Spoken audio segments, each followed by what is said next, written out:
story tonight for me, Alex, was pretty simple, really. The Rangers pitched really well, but one thing they proved to me is something that I think they needed to prove to the world. They beat the Rays, the Moneyball Rays. They beat the Orioles, the inexperienced Orioles. But how were they going to do against a team like this, the Houston Astros, with multiple Hall of Famers on the team, multiple World Series champions, 7 straight ALCS appearances in their own house on the road? How were they going to fare against that team? Well, they answered that. And the Texas Rangers proved tonight that they are legitimate contenders. Yeah, I mean, we've talked about it a lot during the regular season, was the battle of the AL West.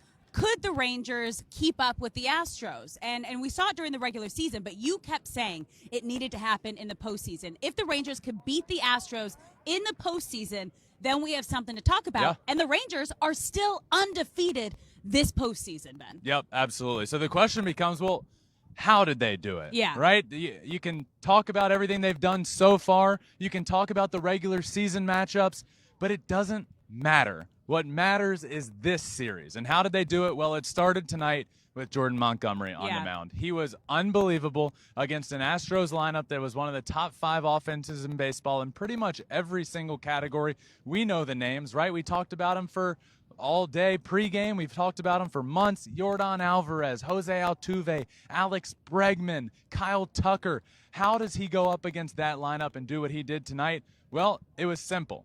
He hit his spots. His changeup was phenomenal, and he kept everybody off balance, including Yordan Alvarez, who struck out 3 times tonight. Since May 18th, nobody in baseball has less 3 strikeout games than Yordan Alvarez. We saw it here tonight in Game 1 of the ALCS. So, look, Alex, I faced Jordan Montgomery many times in my career. He was a pitcher in the New York Yankees organization, top draft pick out of South Carolina. I faced him a ton, probably 50 to 60 times in my career.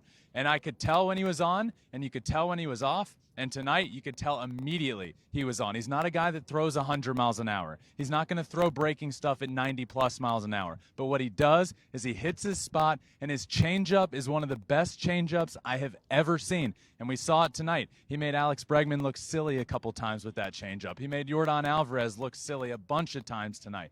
So how does he do it with his stuff? He hits his spots. You could look at the Game Day app if you were watching and see his pinpoint control tonight. Jordan Montgomery was fantastic, and to me, that's reason number 1 that this Rangers team has proven to everybody that they're legit contenders. They have an ace. Yeah. And it ain't Jacob deGrom right now. It's not Max Scherzer right now. Who is available. It's Jordan Montgomery. Yeah. So that's number 1. Next up, Alex, even though we didn't see it tonight, this Rangers team is here tonight in the ALCS because of their offense. Mm-hmm. They won this ball game 2-0. They haven't even flexed their muscles yet on this series, right? That's their strength, is Marcus Semien, Corey Seager, this dominant offense that had one of the best run differentials through the first half of the year that we have ever seen in history.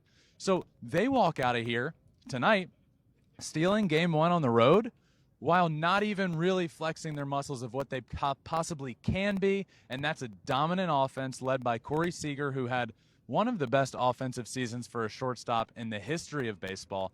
But what they've done with this lineup, I love this team's lineup because you have a mixture of really aggressive guys at the plate. Marcus Semien, Corey Seager, I mentioned those guys. But then this lineup has completely changed from the first half of the year to now. A guy like, he was your player to watch out for tonight, Evan Carter, who was 21 years old, just turned 21. He had a huge double tonight early in the game. He played great defense, but he works the count better than most anybody in the league already. He's really good. Jonah Heim with the first RBI of this series. So the offense, slow tonight, right? But it didn't matter. And coming into this series, I would have told you that's what the Rangers need to do if they want to beat the Astros, is they need to outslug them.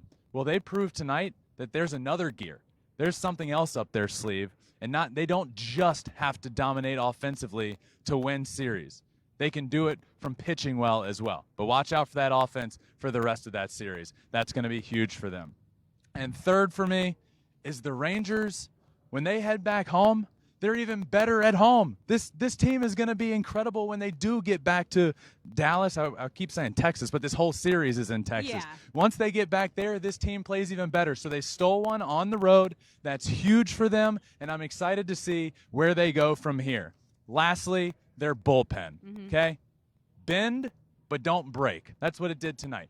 We've talked all week long leading up to this about this bullpen and how it's not great. They've really struggled throughout the season. Well, guess what?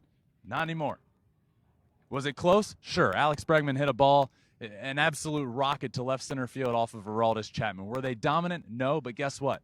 They didn't have to be dominant. They were good enough, and if this bullpen for the Rangers can be good enough, look, they had a high 4s ERA in the regular season. They have a low 2 ERA in the postseason. That's all they need to do for this Rangers team to dominate, and that is why the Rangers were able to prove tonight that they are legitimate contenders. Thanks for watching. If you love flipping bats, swinging 3-0, or just talking ball, join us. Call us at 213-537-9339 with your questions. We have a weekly guest, and we have a lot of fun, so hit that subscribe button.